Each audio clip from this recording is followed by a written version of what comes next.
I discovered my husband had been sleeping with my own sister, so I divorced him and completely cut ties with my toxic family. Years passed, and everything seemed to settle down until life threw another curveball. I've been married to my husband Ryan, who's 32, for 6 years now. I'd describe our relationship as genuinely solid.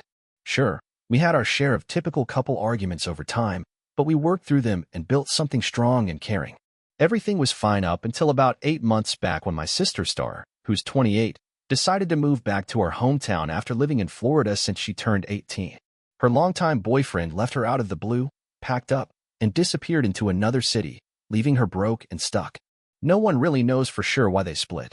When she showed up, she claimed he'd been cheating on her with men. I hardly knew the guy myself and thought that sounded kind of far-fetched. I'd only met him 3 times because Star barely came home, usually just for Christmas, and even then she'd stay only a few days. He tagged along twice in the 5 years they were together. The other time I saw him was when Ryan and I stopped by for a day during a vacation 3 years ago. He never struck me as someone leading a double life or heartless enough to abandon her without a cent. I tried to reach out to him once, but he'd already blocked me, so I figured I'd drop it.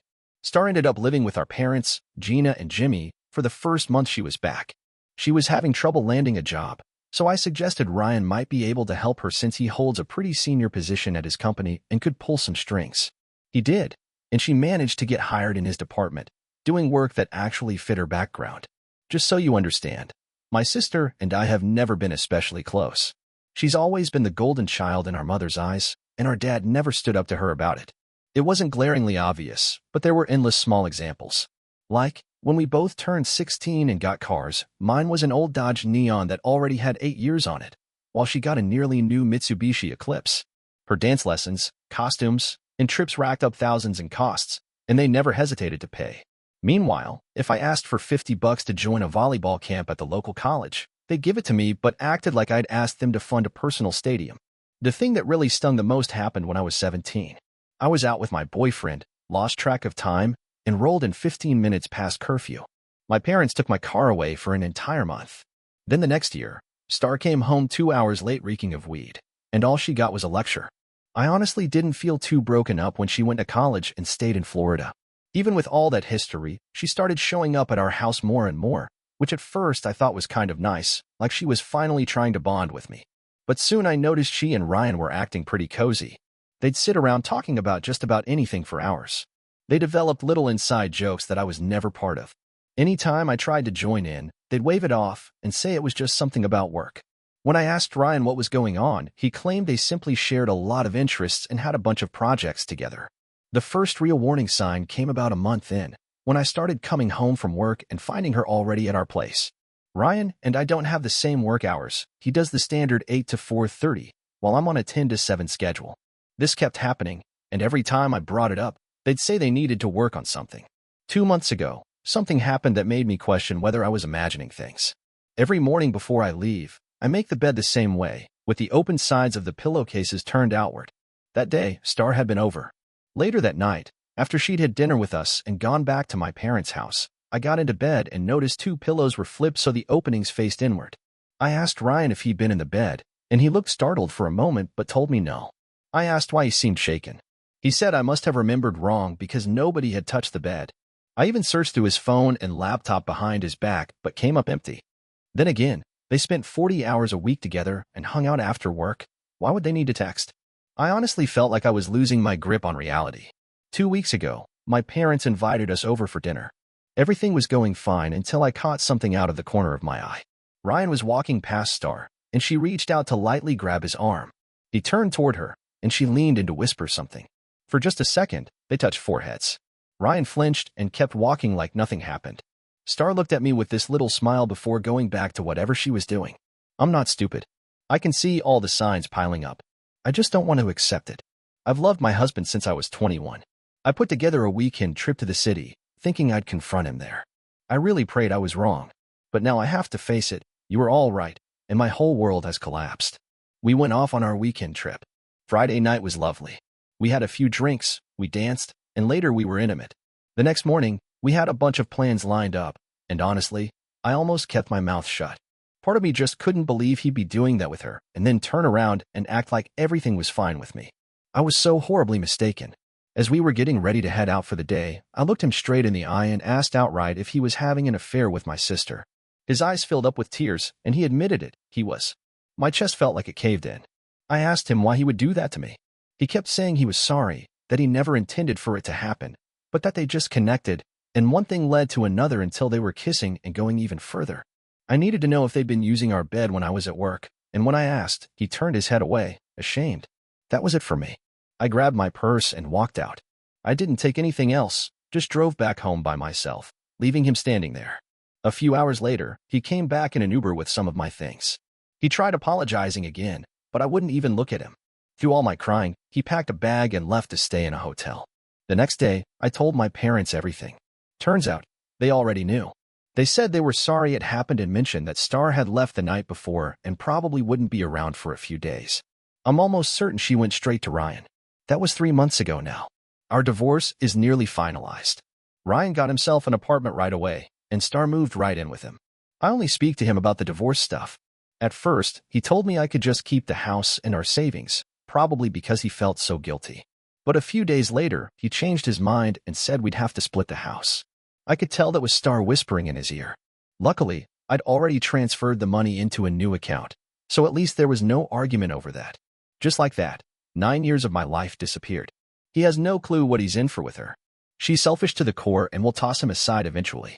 Star has been unbelievably cruel through all this. A few days after I found out, she actually tagged me in a Facebook photo. It was a selfie of her and Ryan, with him kissing her cheek from behind. The caption said, "Feeling loved." I was so disgusted I logged out and deleted the app right then. About an hour later, she texted me saying, "Sorry, sis. Didn't mean to tag you. No hard feelings. Hope we can still be close. You'll meet your soulmate too someday." I blocked her on the spot. I blocked her on every platform I could think of. My parents weren't much better. At first, they pretended to care. When I told them I wanted no contact with Star and Ryan, my mom looked right at me and said, "I'm sorry this happened. It wasn't supposed to be like this, but your sister deserves happiness too. You'll find someone else, and then we can all move past this." I was furious. I told them about the picture and the nasty text. My mom just said, "Well, you shouldn't be on social media anyway." My dad never said a single word. He just sat there like a statue. One time I asked what he thought, and he muttered, "I agree with your mother," then walked away. That was the final straw. I decided I was done with them too. The house is almost sold, and I'm moving to a different state. I haven't told any of them when or where I'm going. They have no idea, and I'm not planning to share. I'm finished with all of them. I honestly hope they get exactly what they deserve. Update. Oh hey, everyone. I realize it's been 4 years since I posted an update, but something big happened recently. First, let me catch you up on my own life. I'm engaged now. It took a lot of therapy to heal and even consider dating again. Right after I settled down in Minnesota, I tried going on a few dates. One of them seemed okay at first, but by the end of that night, he showed his true colors and proved he was an unbearable jerk. After that, I swore off men completely. That's when I committed to therapy to deal with the betrayal from my ex and sister, along with my parents turning their backs on me. It was a brutal year, but eventually, I met James, who's 37. Funny enough, he has the same first name as my dad. Kind of weird, I know. But James is an incredible man. He's a chef and co-owns a successful restaurant and bar with his twin brother Jack. I'm really excited to build a future with him. Enough about me, let's talk about the absolute nerve my family had. About 9 months after I cut them off, I'd been fully no contact and hadn't told them where I was. Only a few friends and a couple of cousins knew. One day, I got back to my apartment and found a wedding invitation waiting for me. It was for Ryan and Star's wedding. Inside was a cringy photo of them hugging in a sunflower field. There was also a letter from my parents. It basically said, "You need to forgive and move on.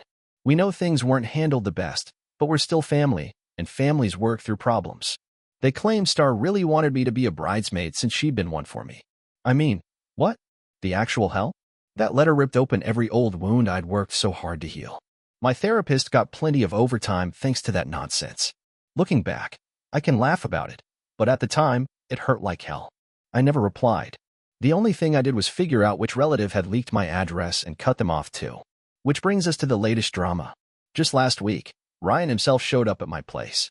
James and I don't officially live together yet, but that's about to change. Ryan looked good, like he'd made an effort to be all cleaned up. I asked him flat out what he wanted. He said he just needed to talk. "I'm so sorry for everything I did," he started out. Star and I are getting divorced. Turns out she'd been cheating on me the entire time we were married. Which big shock there, right? He said he didn't expect me to ever take him back, but thought we should at least talk things through and get some closure. I just stared at him, blinking twice, thinking he had completely lost his mind. I looked him dead in the eye and said, "No, you don't get closure from me. You chose this. You made your own bed. Did you seriously believe that the golden girl, the one who's had more men running through her life than the Holiday Inn, was suddenly going to lock it down just because you put a ring on her finger? You're even more pathetic than I thought. I don't forgive anything, and I don't want a single thing from you. I don't care about your regrets. I'm better off now, and I always will be. Go to hell." Then I turned around and walked back into my apartment, locking the door behind me. Right away, I called my landlady. She's the sweetest old woman, and over the last 4 years we'd gotten pretty close. She already knew about my first marriage and everything I'd been through. Ryan was still lurking out in the hall like some sad puppy. A few minutes later, her nephews, who helped maintain the property, showed up and made it clear he wasn't welcome there anymore. They told him if he ever came back, the police would be called for trespassing. I really thought that would be the end of it, but of course it wasn't. These days, I've got a pretty easy 9 to 5 schedule, and most evenings I spend time at the restaurant whenever James is managing. I don't get in the way. I just hang out, enjoy a glass of wine, and soak up the little moments he can spare. Over time, I've gotten close with a lot of the staff, many of whom are James and Jack's relatives. It feels like the warm, caring family I always wished I'd had. So the very next night, I was sitting there when Ryan just walked right in and plopped down across from me at my table. It was a slow Tuesday, and James noticed immediately. He recognized Ryan from pictures I'd shown him and came over, all protective. Ryan stuck out his hand like he expected a handshake. James just looked at it, then asked me calmly, "You want me to kick him out?" I said, "Not yet. I've got a couple questions." Ryan perked up like he'd just scored a win. What an absolute idiot. I told him to tell me what happened between him and Star. Honestly, I just wanted to hear the train wreck for myself. He explained she'd been sleeping with at least 2 married guys. Some things never change. This was 2 years into their marriage, and he tried to spin it like it was the hardest time of his life. I couldn't help rolling my eyes. I cut him off mid-sentence. "You can't be that stupid. Did you at least protect your finances? Or did she take half your stuff when she walked out?" He got this smug look and said he'd stuck around almost another year just so he could start hiding savings and selling off some assets. By the time she filed, she only got a fraction of what she would have. I asked him, "And where did she end up?" He said she'd had to move back in with my parents again. That was the one satisfying part. I smiled and told him, "Great, that's all I needed to hear. You can leave now." "James, you heard me." James nodded and said, "You're done here. Out." Ryan started to protest, saying, "But wait, I cut him off again. "No forgiveness. No closure. I just wanted confirmation that my loser sister is back home living with Mom and Dad. Now get out." James stood up and pointed at the door. Ryan looked around and realized everyone, the bartender, a couple servers, were all glaring at him. He tucked his tail, got up, and headed for the exit. James added, "And if you ever show up here again," Ryan cut him off. Yeah, I know. Cops. Trespassing." Once he was gone, almost everybody came by to check on me. It was a little embarrassing but also really touching. Later that night, James' family called and insisted I stay over for a few days, just in case. It was one of the sweetest things anyone's done for me. I'd never known what it felt like to have people care like that. After that night, I never heard from Ryan again, and I truly hope I never will. Update: Hi again, everyone. I honestly didn't think I'd be back with more news, but here we are. First, about me. I'm now a 41-year-old mom of 2 amazing boys, one 6 and the other 2. James and I are doing great. I work part-time as the office manager for the restaurants and spend the rest of my time as a mostly stay-at-home mom. 3 years ago, James' cousin bought into the business, and we opened a second location. It's been a ton more work, but with the 3 of them running things, the restaurants are thriving, and everyone still gets a little personal time. Funny enough, I'm pretty sure I got pregnant the week I stayed over at James after Ryan last showed up. His parents still tease us about how they always wanted grandkids and maybe planned it all along. Now, here's the recent drama. After the last incident with Ryan, I always figured it was just a matter of time before my parents or Star tried to track me down.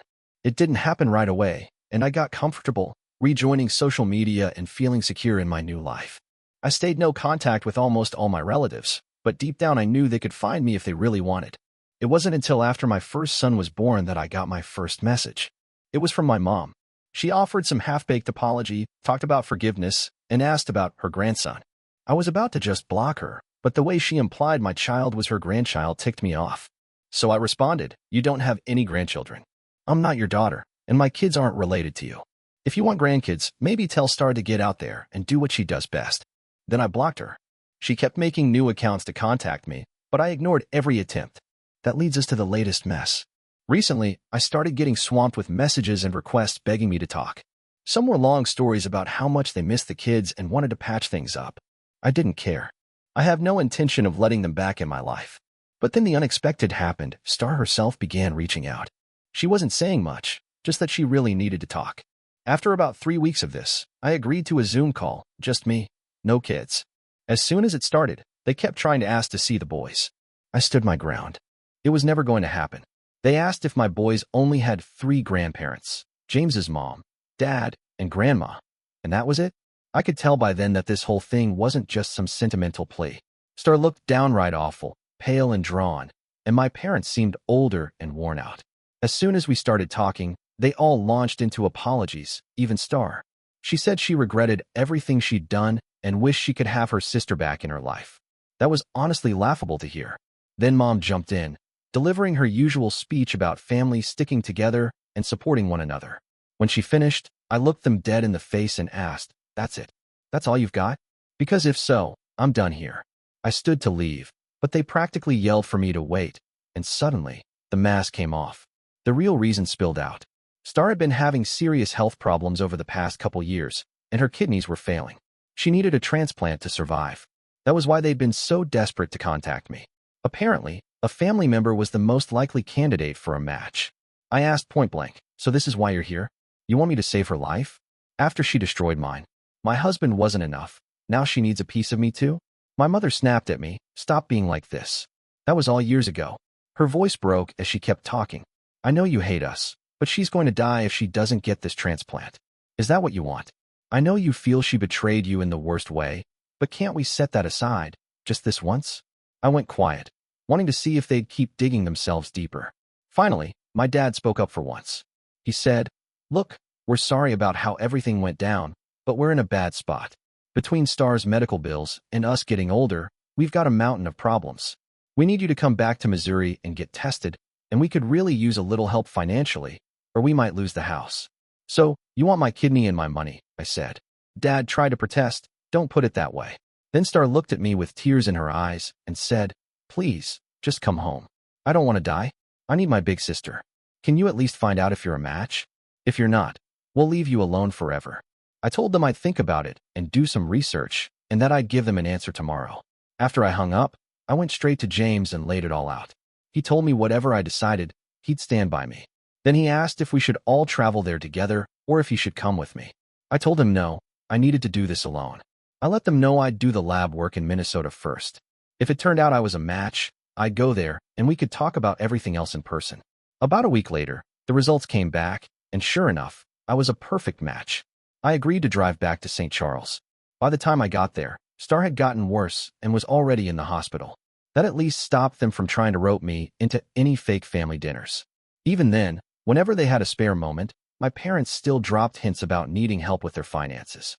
Once Star was stable enough, I met with her doctors to talk about the transplant. They gave me all the details and stressed over and over how rare it was to have such an ideal donor. They said she probably had about 6 months left without the surgery and that we should schedule it soon. I told them I wanted everyone there for this conversation. We all gathered in Star's room. My parents were already by her side. The doctor explained it again, going on about how slim the chances were of finding another donor and how critical the timing was. I walked over to Star and took her hand. I looked straight into those big brown eyes and said, "Did you catch that? I'm the one person who could save your life. And I'm not going to. You are the most selfish, poisonous excuse for a human being I've ever known. I came here so you'd understand that the only person who could keep you alive is the one you destroyed. And now you get to pay for that. You're going to die. Make peace with it." Star broke down sobbing, and my parents turned on me in a rage. The doctor and nurse stood there gaping like they couldn't believe what they'd heard. I looked at my parents and said, "Don't even think about speaking to me again. Don't you ever ask me for a damn thing. The only money I'd ever spend on you would be to cover your funerals, but only if you agreed to be cremated and hand your ashes over to me, so I can dump them in the filthiest toilet I can find." With that, I walked out and never looked back. I'm home now, my real home, surrounded by my real family, and I've never been happier in my life.